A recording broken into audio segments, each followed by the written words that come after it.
How you focus your attention plays a critical role in how you deal with stress.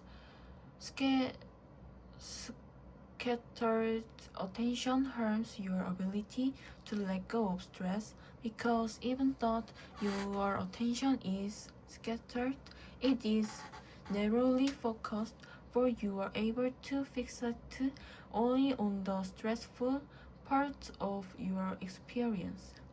When your attentional spotlight is widened, you can more easily let go of stress. You can put in perspective many more aspects of any situation and not get locked into one part that ties you down to superficial and intensity provoking levels of attention. A narrow focus heightens the stress level of each experience, but a widened focus turns down the stress level because you're better able to put each situation into a broader perspective. One sensation, insen, uh, exciting. One anxiety-provoking details is less important than the bigger picture. It's like transforming yourself into a non-stick frying pan. You can still fry an egg, but the egg won't stick to the pan. There are no black and white issues in life, no category answers. Everything is a subject for endless debate and compromise. This is one of the core principles of our current society. Because that core principle is wrong, the society ends up causing a lot of problems when it comes to sustainability. There are some issues that are black and white. There are indeed planetary and social, societal boundaries that must not be crossed. For instance, we think our societies can be a little bit more or a little bit less sustainable. But in the long run, you cannot be a little bit sustainable. Either you are sustainable or you are unsustainable. It is like walking on thin ice. Either it carries your weight or it does not. Either you make it to the shore or you fall into the deep, dark, cold water. And if that should happen to us, there will not be any nearby planes coming to our rescue. We are completely on our own. The modern corporation, as a child of laissez-faire economic and of the market society, is based on a creed whose greatest weakness is the inability to see the need for statue and function of the individual in society. In the philosophy of the market society, there is no other social criterion than economic reward. Henry Mayne's focus agreed that the course of modern history has been from statue to contract neatly summarized the belief of the 19th century that social status and function should be exclusively the result of economic advancement.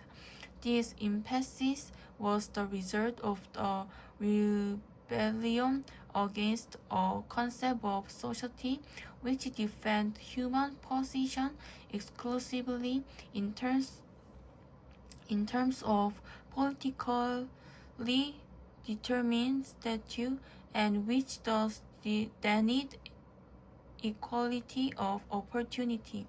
But the rebellion went too far. In order to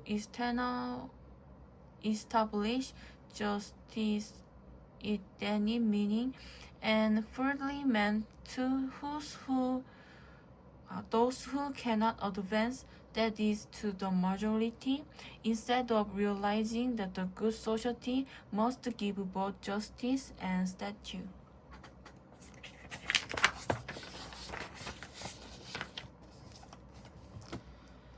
The notion of circular economy, in which material circulate continuously, being used and reused time and time again, is an appealing vision. However, it is crucial to highlight just how far we are from that goal at present. Although most textile or entire recycle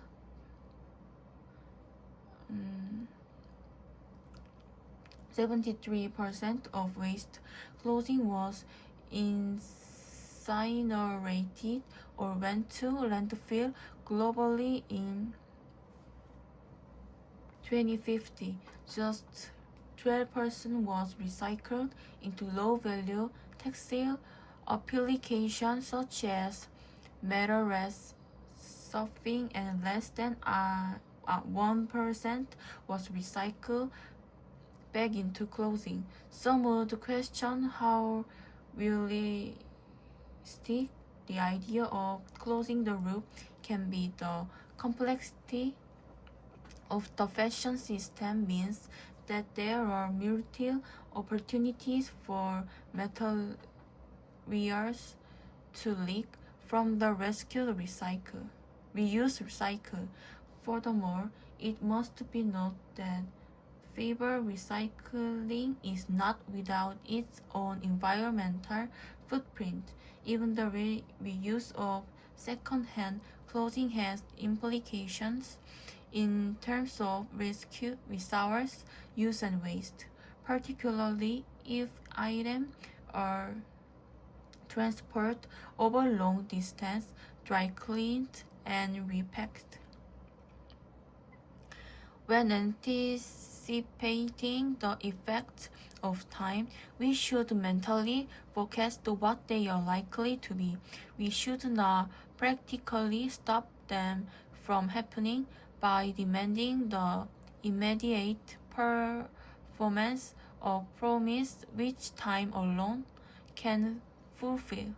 The man who makes his demand will find out that there is no worse or stricter user than time, and that if you compel time to give money in advance, you will have to pay a rate of interest much higher than any usurer would require. It is possible, for instance, to make a tree burst forth into leaf, blossom, or even bear fruit within a few days by the application of unslacked lime and artificial hurt, but after that the tree will wither away. So a young man